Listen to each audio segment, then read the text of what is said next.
العالمين وعلى آله وصحبه أجمعين. السلام عليكم ورحمة الله وبركاته. وعليكم السلام ورحمة First الله and foremost, we وبركاته. congratulate Bayna, this incredible endeavor, an incredible institution, incredible Ustaz Ahmed, Hafidhullah, and all the volunteers, young people in particular, who have volunteered themselves and sacrificed in ways which really many of us aren't able to appreciate. So may Allah reward them and bless this community.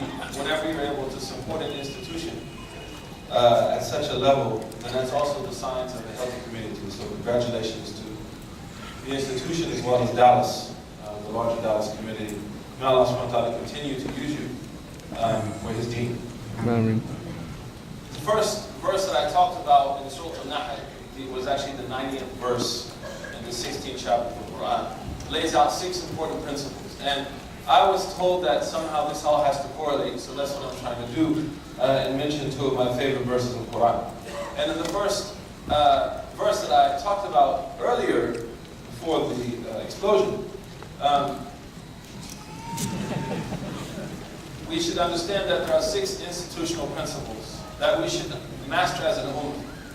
And we should understand these as an ummah. Sometimes the Quran speaks to us at an individual level, sometimes the Quran speaks to us as Muslims, and sometimes the Quran speaks to us as humanity in general, regardless of our religious persuasion.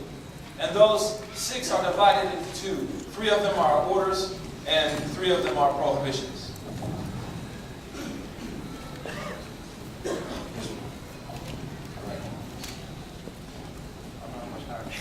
It's about as high as it can go. So, and I think this mic is also not off.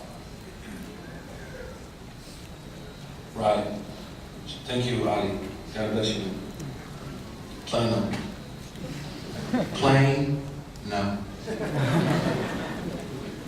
So in the first verse that I mentioned, we have 6 orders, awamir. And that's why I was saying earlier that this verse is so incredibly powerful, the one I alluded to in the beginning, Surah Al-Nahl, because it has the idea of awamir, absolute submission to Allah. Al-amr ma yuthabu ala fi'lihi wa yu'aqabu ala tarki. We say that an order, according to the scholars of Usul al-Fiqh, Imam al-Haramain mentions in Waraqat, is what someone is rewarded for doing and what they may be punished for if they leave it. So Allah said, Inna Allah ya'mur. Allah orders. He didn't say, Ya ayyuhan nas a'dilu, because when he said Allah orders, ya'mur, that creates what I talked about earlier, like the listener, what does Allah order? What is it that He's asking us to do? Number 1 is to be moderate, al-adl, and moderation, not that we subject Islam to our moderation, but we subject ourselves to the moderation of Islam. And this is a problem now, and a hyper-liberalized message is being pushed. I believe in America and other places that Islam is kind of like this super, really cool, liberal thing. We don't have any, we're going to be like reformists, and this is a fitna. The other fitna is the extreme conservative approach, where, as Imam Shatibi, rahimahullah, Shatibi was a genius from Spain, he said the job of the mufti, أن يحمل المستفتي على منهاج المصطلح, that the job of the mufti is to take the person who's questioning the mufti, asking for guidance, on a balanced way, musta, moderate way. So as a community, we're a community of moderation, not too far to the left, not too far to the right. And that's why even the scholars of Zuhd would say that if you want to be pious, like you want to go hard, you want to go hard on yourself, right? Did you know that it's not allowed for a mufti to give a fatwa based on his own strict practice? He should not take that strict, maybe for example, let's say, I don't watch TV though. I get rid of the TV. But that doesn't mean I can make a fatwa and say, لا يجوز للمسلم يشاهد أبا المعاصي. I cannot say that for the Muslims they're not allowed to watch TV mutlaqan.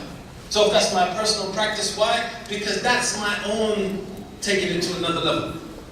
But not everyone else can take it to another level. So to carry the people and what we call combine the juz'i with the kulli, the universal with the particular. For example, in the Maliki method, we find that it's not allowed for a woman to touch the mushaf if she's in her menses. This is the order of the Prophet. لا يجوز لغير طاهر مس المصحف. Prophet said it's not allowed for the person who's not tahir to touch the mushaf. And then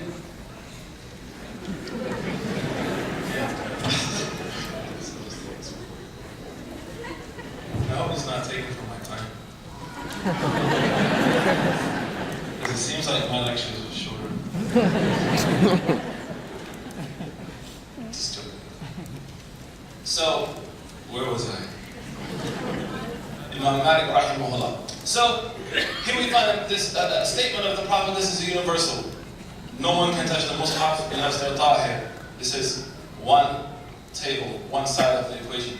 But then we find Sadat al-Maliki, they said, as for the woman who, she's a teacher, or she's a hafidah, it's allowed for her to touch the Mus'haf. Why? Because because of the need of knowledge. Here you see how you came to this middle opinion of the Mufti. The second thing that we're ordered to do by Allah is ihsan, and I define it as creativity. Because ihsan is nawafil. As a community, we have to harness this incredible creativity we find amongst our young people. If we say that the first is talking about the wajibat, then the nawafil empower us to have this expression with our Lord at an individual level. The third is ita dhil qurba, to have strong families. Marriage is the easiest book in fiqh. It's the hardest book in our community. We have racialized marriage. Can you believe that the ummah of Sayyidina Muhammad has racialized marriage? Our Prophet, who his best friend was a black man, our Prophet, who his mu'adhin was an African, and there was no shame in his game. The vows that you find in your Quran were brought to us in the 1st century by an African man who developed the concept of tashkilat. And now we have become what we have been taught not to be. And whether we want to admit it or not, it is nothing short of racism. So, Baba, I want to marry this brother. He's a good brother. Where's he from? No. It's not funny. We should cry. We should not laugh. Because we're sick. Because we forgot what the Prophet said, إِنَّ اللَّهَ لَا يَنْظُرُ إِلَىٰ أَجْسَامِكُمْ وَلَا صُوَارِكُمْ وَلَكِنْ يَنْظُرُ إِلَىٰ قُلُوبِكُمْ وَأَعْمَالِكُم. Sallallahu alayhi wa sallam. We said, indeed, Allah doesn't look at your shapes and your colors. He looks at your deeds and your hearts. What has happened to our ummah? That we forgot to have healthy families. Abuse in Muslim homes? Aisha said, مَا ضَرَبَ وَرَسُولٌ مُرَةً وَلَا خَادِمًا يَدِي. Sallallahu alayhi wa sallam. That the Prophet never hit a man or woman. And then people say, but Allah said, وَضْرِبُهُنْ in Surah An-Nisa. This verse is mansukha, ya Mawlana. This verse is abrogated. وَلَا يَجُوزُ الْإِفْتَاء بِالْمَنْسُوخ. We have this axiom in usul al-fiqh. Usul al-fiqh, I believe, I teach it before I teach fiqh. Because, well, usul, you have no secondary issues without any foundation. But that verse where Allah subhanahu wa ta'ala said, many sisters may be asking, but Allah said, unfortunately, you can knock me out. Bam! In a minute. But according to Al-Ata and other tabi'een, this verse is abrogated because the Prophet sallallahu alayhi wa sallam, he never acted on it. So it's mansukha bi sunnati sayyid al-awwalin wal-akhirin. The other three things we're ordered to stay away from fahish. As a community, we see young Muslim men and women, and even older Muslim men and women, and I'm seeing divorces in our community because of porn. What does it tell you? It tells you that number one, in our homes, maybe we're not having a vibrant, excuse me for saying this, you know the word after that, life. If you're married, you need to be having a straight key sweat, yo. No, real talk. There's no piety in the bedroom. And I'm telling you now, if you're pious in the bedroom and your husband is being surrounded by these women in power suits and skinny jeans, girl, you're asking for trouble. Real talk. And that's the kind of discussions we need to have with our young people. What do you do on the first night of marriage? You're not a bull in a crystal shop. Real talk. You don't treat a Muslimah like you treat some porn freak. She's a Muslimah. And also, sister, don't become the flying nun in the bedroom. That's not the place for it. Real talk. People get offended. I don't care. I'll leave. Because the Prophet said in front of his companions, did you not enjoy your wife on the first night? He said that in Sahih Bukhari. But we have made Islam so pious that we can no longer be normal anymore. So when the reality of what the Prophet taught us to be real with it hits us, we'll be like, oh, no, not me. Oh, not you. Are you too cool for Islam? You got to add something to it, take something away from it. But we understand that in our homes, there's a crisis between spouses. And I don't think it's the job of the Imam to fix that. It's the job of the Imam to help you find Muslim therapists to fix that. Or you find them for him. Especially when he was in Boston. Real talk. I don't do counseling. You come out someone counseling, wrong place. I will help you destroy your marriage. Ask my wife. Seriously. If I, alhamdulillah, I've been married for 12 years, alhamdulillah. No issues. Praise be to God. This month, 12-year anniversary. Alhamdulillah, I turned 40 yesterday. Wow. Not my wife, me. She turned 73. Brother's like, I know she's 22 now. The idea of wanting to get married to a trophy wife. What is that? Well, the idea of wanting to marry a man who can provide for you immediately right now. You know why I love my wife so much? Because she was with me when I was William, not Suhaib. My wife and me lived in difficult circumstances, and all that made our love stronger. But if you marry into a palace, you might burn things down. And you ask all these, and I don't like how we make fun of chachas and chachas. It's not a healthy thing. And I know we're not trying to, but we need to respect our elders. Even though we might differ with you on a few things like the achar and so on.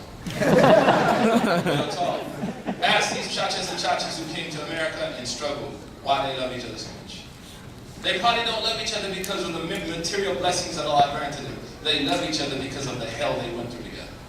And I say it how I say it because that's what it is. Right, chachas and chachas? You knew him before he was a doctor.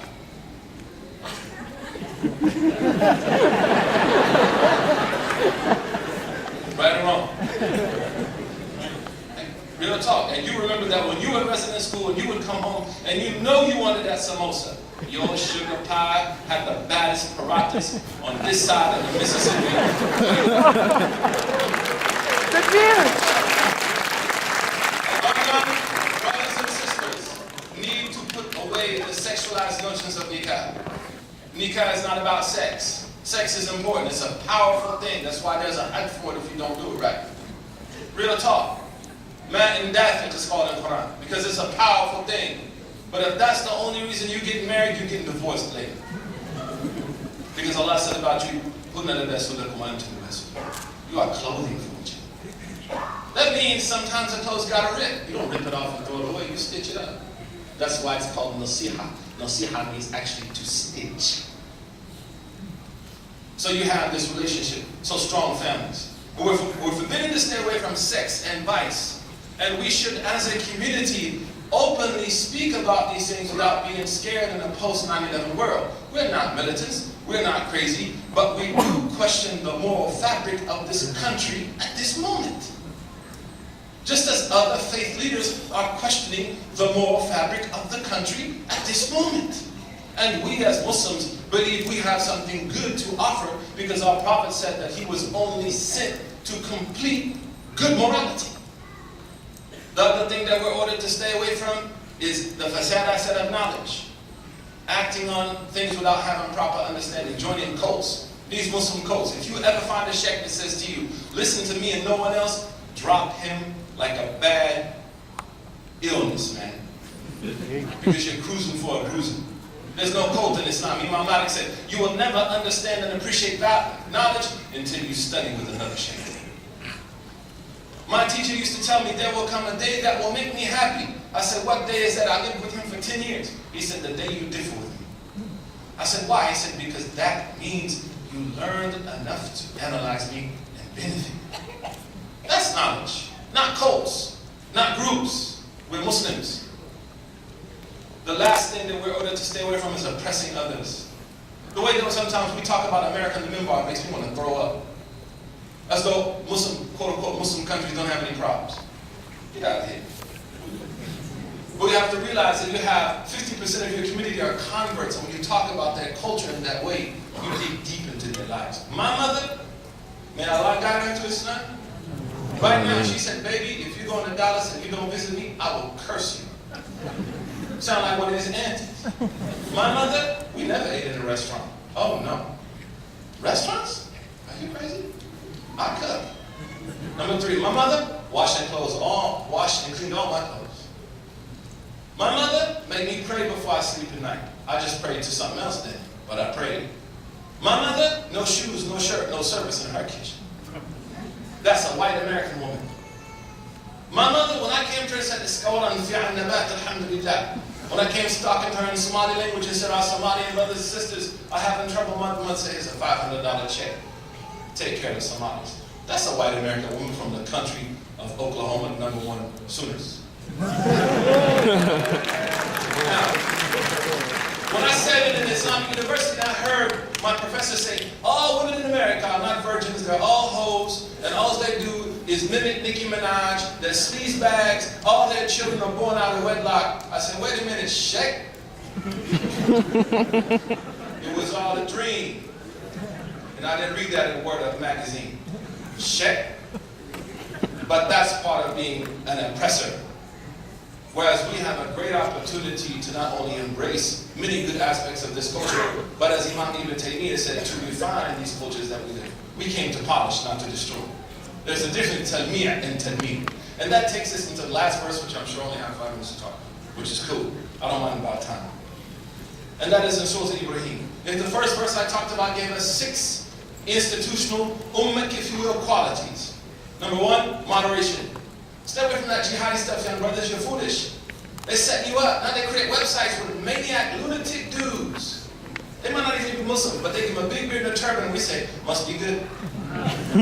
Shawqi said, the Egyptians love this stuff. Shawqi in his poem said that a fox came out one day dressed like an Azhari. A fox. And he said,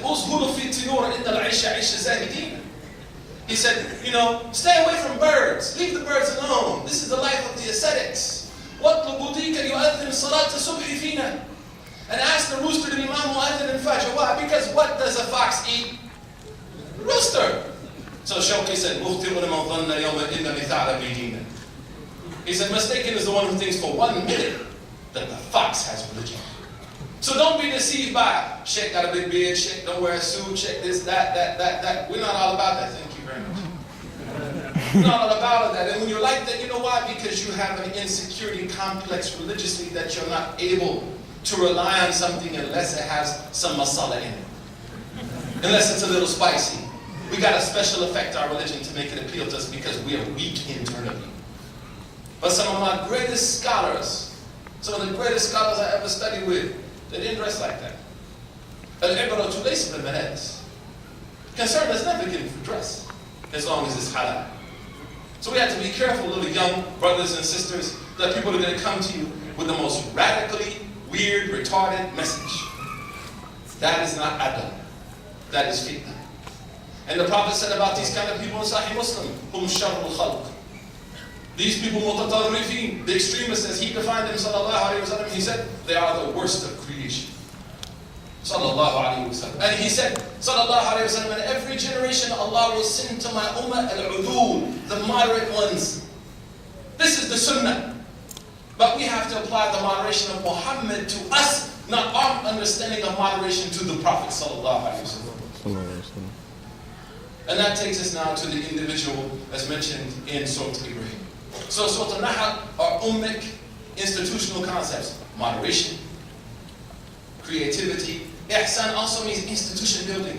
We are in an age of institution building. The age of the individual is gone. Power individual leaders are over. And that's one of our problems with Muslims, the Mahdi crisis.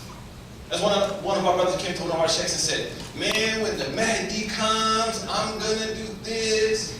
And the sheikh said, when the Mahdi comes, he's going to bust your behind. And they said, why? Because you didn't prepare for him. You just sat around and ran your mouth. So ihsan also means at a communal level, building institutions. We see a marriage crisis in our community. Why can't we solve this problem? Why can't we solve it? Divorcees in our community are being made to feel as though they're endangered species. They're not welcome, either culturally or religiously. And that's bakwas, man. Why is there no institutions in our communities built from the grounds up? Not the imams. Don't ask the imams to do it. I didn't go to Azhar to be Dr. Drew. But I can inspire you, and you young people, you teach me how to live again. That's why I love you. You teach us how to live again. So you build these institutions. This is ihsan. Creativity, the convert community. Where are we at? What have we built? We joined in the 90s. We went Sufis and Salafis because it was the 90s. And we eased it out until we hated each other. We used to be Crips and Bloods. We brought Crips and Bloods back into the masjid. And what did we build out of that? Nothing. Zaytuna wasn't built on our money, it was built on our uncles and sisters. So just be sitting there, brother, come, oh, hi, my name is Mo. Like, no. You're like, we're sitting there, hi, my name is Fatima. From Bed-Stuy. No. That's not how we should have our relationships. We should start locally. We should have avenues for young people to meet, get to know each other in a halal way. Because if not, they're finding other means. It's real talk. So then we get to Surah Ibrahim. Some of the most beautiful verses in the Quran. These verses touch me because we talked about the community, but it all comes back to the individual. Institutions are based on individuals. We have a problem with this whole idea about life. If you look at your life right now, you are always the main character in this play. You are a selfish, spoiled brat. But sometimes you gotta be the person who supports the actor. Sometimes you might be the director. Sometimes you might be the guy who moves the camera. Sometimes you might be the guy or girl who has to go get the sandwiches and the coffee for the crew. But as my son Malik Shabazz, I named my son after Malcolm X. I'm proud to have named him after Malcolm X. One time my son was 7 years old. He said, Father, how can I be a man? I said, transcend yourself. He said, trans what? Transformers? Transcend yourself.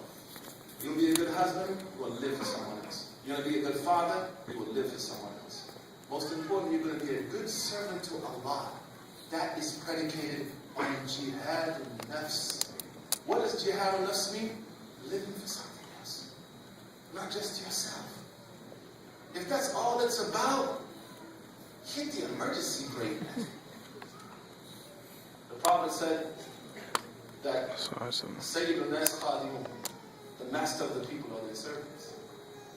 And he said the akhfiya are going to Jannah. Who are the akhfiya? Those people you don't see them. Those people who work, when they're gone, you know that you need them. We don't always have to be the star. When I went to Egypt, the brother came to me one day and asked our American brother, said, I want to be just like you. I came to Egypt so I can become famous. I said, what? And then I said to myself, what type of students are we preparing, man? Were you there when I used to drive an hour every day to memorize Quran to and from the Sheikh's house? Those of you from Bowman know about that. Were you there when I cried because I couldn't finish Surah Nisa? Wa kana Allahu, wa kana Allahu, wa kana Allah. Anyone who memorized Surah Nisa, you know about it. And I remember when I cried, my Sheikh said, anyone who memorized Quran had to cry. It's not about fame. People put in work. Abdul Nasser, you love him because there's a secret between him and Allah, and Allah put that love in your heart for him. Not just, he's Abdul Nasser, he's funny. He looks like a Molana side of the Christ.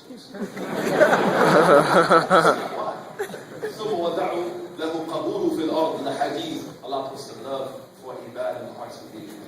So our love for each other as Muslims is not conditioned on anything physical. It's conditioned solely on the tawfiq of Allah. So we begin this verse, and I'll make it quick. That Allah subhanahu wa ta'ala says, Alam tara.